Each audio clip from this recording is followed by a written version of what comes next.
America के पैरों तले जमीन खिसकाने की तैयारी में है कनाडा, क्योंकि F-35 स्टील्थ फाइटर को ठुकराकर राफेल जेट खरीद सकता है। कनाडा ट्रंप का बदला कैसा होगा? डोनाल्ड ट्रंप की विदेश नीति का असर अमेरिका के हथियार बाजार पर पड़ रहा है। कई देश अब अमेरिका से दो हाथ करने के मूड में आ गए हैं।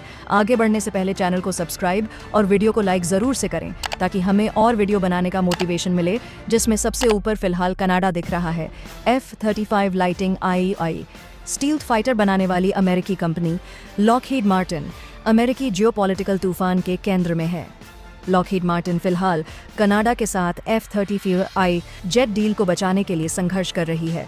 रिपोर्ट के मुताबिक लॉकहीड मार्टिन ने सौदा बचाने के लिए कनाडा को ऑफर दिया है। कनाडाई अखबार द ग्लोब एंड मेल ने सूत्रों के हवाले से बताया है कि 5वीं पीढ़ी के F-35 लाइटनिंग आई स्टील्थ विमान बनाने वाली लॉकहीड मार्टिन ने कनाडा से वादा किया है कि अगर वह 88 F-35 फाइटर खरीदने के लिए प्रतिबद्ध रहता है तो वह देश में और ज्यादा नौकरियां पैदा करेगा। हालांकि हम दावों की पुष्टि नहीं कर रहे हैं, लेकिन यूरेशियन टाइम्स की रिपोर्ट में कहा गया है कि अगर ये सच है तो लॉकहीड मार्टिन की कोशिश रोजगार पैदा करना, जो कनाडा की एक प्रमुख नीति है, उसका फायदा डील को बचाने में कर रही है।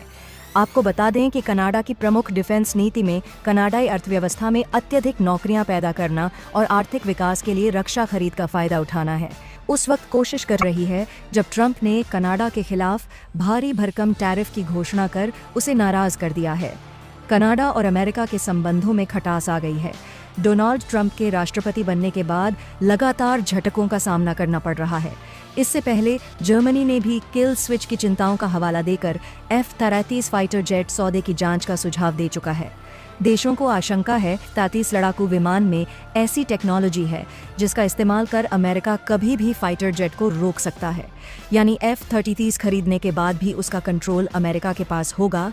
वहीं पुर्तगाल पहले ही जियोपॉलिटिकल परिस्थितियों का हवाला देकर 30 फाइटर जेट खरीदने से इनकार कर चुका है, और कनाडा ने कह दिया है कि वो F-35 फाइटर जेट के विकल्पों की तलाश करेगा और यूरोपीय फाइटर जेट की तलाश करेगा। ऑर्डर कैंसिल होने के डर से लॉकहीड मार्टिन ने संयुक्त कार्यक्रम कार्यालय JPO के साथ मिलकर हाल ही में बयान जारी किया है, जिसमें F-35 में किल स्विच होने की बात को अफवाह बताकर खारिज कर दिया। लेकिन अगर कनाडाई मीडिया के दावे सही हैं तो ये लॉकहीड मार्टिन की हताशा को दिखाता है। कनाडा ने साल 2023 में अमेरिका को 88 5वीं पीढ़ी के F-33 लड़ाकू विमानों को खरीदने के लिए ऑर्डर दिया था, जिनमें से 16 फाइटर जेट्स के पहले सेट की डिलीवरी अगले साल की शुरुआत में होने वाली है।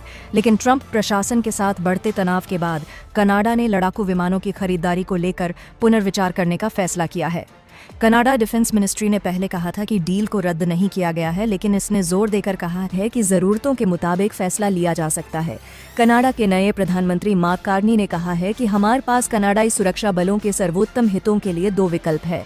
रिपोर्ट के मुताबिक कनाडा F-33 डील को रद्द करते हुए यूरोपीय विकल्पों की तलाश कर रहा है। कनाडा ने जब F-35 के साथ डील किया था, उस वक्त साब ग्रिपेन को नाकामी हाथ लगी थी और निराश सयाब ने कनाडा पर अनुचित व्यवहार करने का आरोप लगाया था। लिहाजा अब संभावना है कि अगर F-30 फाइटर जेट को कनाडा रद्द करता है तो साब कनाडा के लिए अपनी पेशकश को फिर से आगे कर सकता है।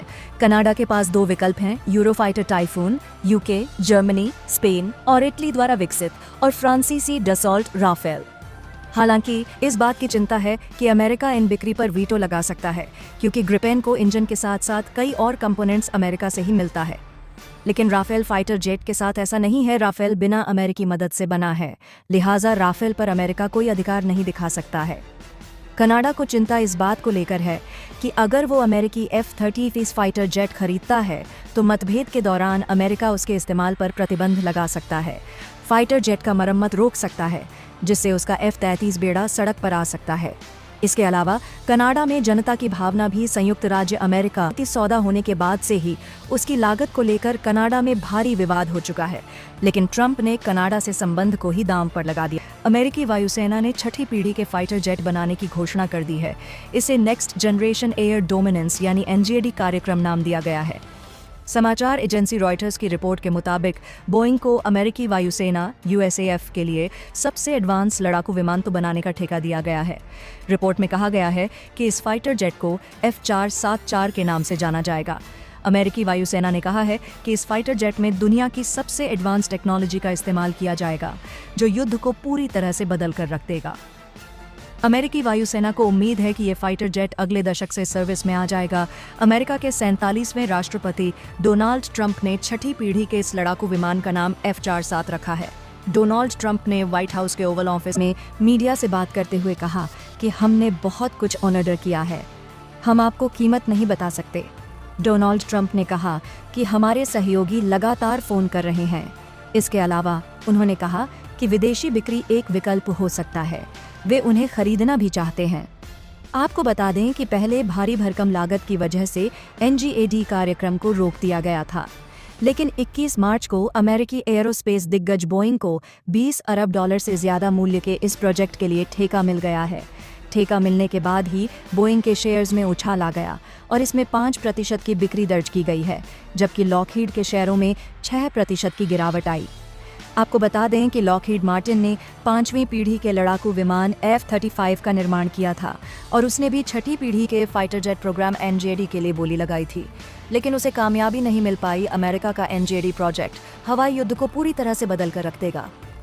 आप अंदाज़ा लगा सकते हैं, जब 5वीं पीढ़ी के लड़ाकू विमान F-35 को दुनिया का कोई भी रडार डिटेक्ट नहीं कर सकता, तो फिर F-47 कितना विनाशक हो सकता है। रिपोर्ट के मुताबिक F-47 जब बनकर तैयार हो जाएगा तो ये अमेरिका के ही एक और 5वीं पीढ़ी के लड़ाकू विमान F-20 रैप्टर की जगह लेगा। F-47 पर पिछले एक दशक से काम चल रहा था और 2023 तक अमेरिका के 3 प्रमुख एयरोस्पेस निर्माता बोइंग, लॉकहीड मार्टिन और नॉर्थरॉप ग्रुमन सभी ने NGAD लड़ाकू विमानों को लेकर अपने अपने डिज़ाइन फाइनल कर लिए थे, जिसे अमेरिकी वायुसेना को भेजा गया था। जिसके बाद साल 2023 में अमेरिकी एयरफोर्स ने next generation air dominance NGAD platform के लिए प्रस्तावों के लिए अपना क्लासिफाइड अनुरोध RFP जारी किया। नॉर्थरॉप ग्रुमन बाद में इस रेस से बाहर निकल आई और फिर सिर्फ बोइंग और लॉकहीड मार्टिन ही दावेदार बचे। NGAD कार्यक्रम को लेकर दोनों के बीच काफी तगड़ा मुकाबला चल रहा था और पूरी दुनिया की नज़र इस फाइटर जेट प्रोग्राम पर थी। लॉकहीड मार्टिन, जिसने F-35 और F-20 स्टील्थ फाइटर भी विकसित किए हैं, वो इस महीने की शुरुआत में अमेरिकी नौसेना के अगली पीढ़ी के F/A-XX फाइटर जेट प्रोग्राम से बाहर निकल आया था। बोइंग और लॉकहीड मार्टिन के बीच अक्सर फाइटर जेट कार्यक्रमों को लेकर तगड़ा मुकाबला होता रहा है। इससे पहले F-35 लाइटनिंग आईडाई के दौरान बोइंग को लॉकहीड मार्टिन से हार का सामना करना पड़ा था।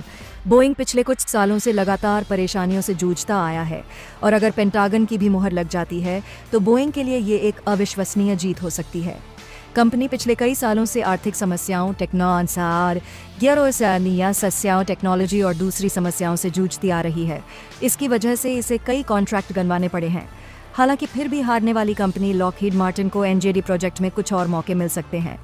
माना जा रहा है कि F-47 फाइटर जेट के कई कंपोनेंट्स को बनाने का ठेका मिलने का अभी भी इसके पास मौका है, लेकिन लॉकहीड मार्टिन को F-47 का ठेका नहीं मिलना उसके लिए बहुत बड़ा झटका है। सिर्फ एक महीने में ही उसके हाथ से F/A-XX और NGAD दोनों ऐतिहासिक प्रोजेक्ट बाहर निकल गए हैं, जिसकी वजह से इसका भविष्य अभी अनिश्चित बना हुआ है। F-47 लड़ाकू विमानों की कीमत क्या हो सकती है? रिपोर्ट के मुताबिक अमेरिकी राष्ट्रपति डोनाल्ड ट्रंप को अमेरिकी एयरफोर्स के चीफ और अमेरिकी नेवी के चीफ ने NGAD कार्यक्रम के बारे में जानकारी दी थी, जिसके बाद ट्रंप ने 6th जनरेशन लड़ाकू विमानों के निर्माण के लिए हरी झंडी के दी। हालांकि इसके बाद भी अमेरिकी नौसेना का अगली पीढ़ी का लड़ाकू कार्यक्रम F/A-XX काफी हद तक पटरी पर बना हुआ है। पहले NGAD को जुलाई 2024 में रोक दिया गया और इस प्रोजेक्ट पर फिर से विचार करने का अनुरोध किया गया था। पूर्व अमेरिकी वायुसेना सचिव फ्रैंक केंडल ने प्रोजेक्ट को रोके जाने की घोषणा की थी। प्रोजेक्ट रोकने के पीछे की सबसे बड़ी वजह भारी भरकम लागत थी। माना जा रहा है कि NGAD कार्यक्रम के तहत F-47 के एक यूनिट को बनाने में करीब $300 मिलियन का खर्च आ सकता है, जो 5वीं पीढ़ी के लड़ाकू विमान F-35 की तुलना में करीब 3 गुना ज्यादा है।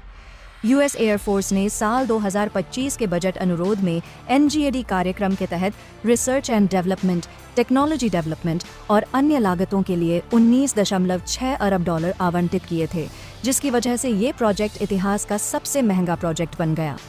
हालांकि पहले इस प्रोजेक्ट को स्थगित जरूर कर दिया गया था, लेकिन इसे रोका नहीं गया था।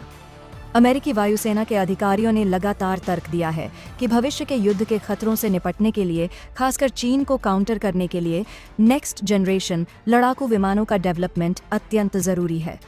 वहीं सबसे दिलचस्प बात यह है कि अमेरिका ने NGAD कार्यक्रम का उस वक्त ऐलान किया है जब कुछ समय पहले ही चीन ने अपने छठे पीढ़ी के लड़ाकू विमान के प्रोटोटाइप J-36 को उड़ाने का दावा किया था। कुल मिलाकर छठी पीढ़ी के लड़ाकू विमान को बनाने का रेस अब शुरू हो चुका है और एक बात तो तय है कि फिलहाल इस रेस में सिर्फ अमेरिका और चीन ही शामिल हो सकते हैं।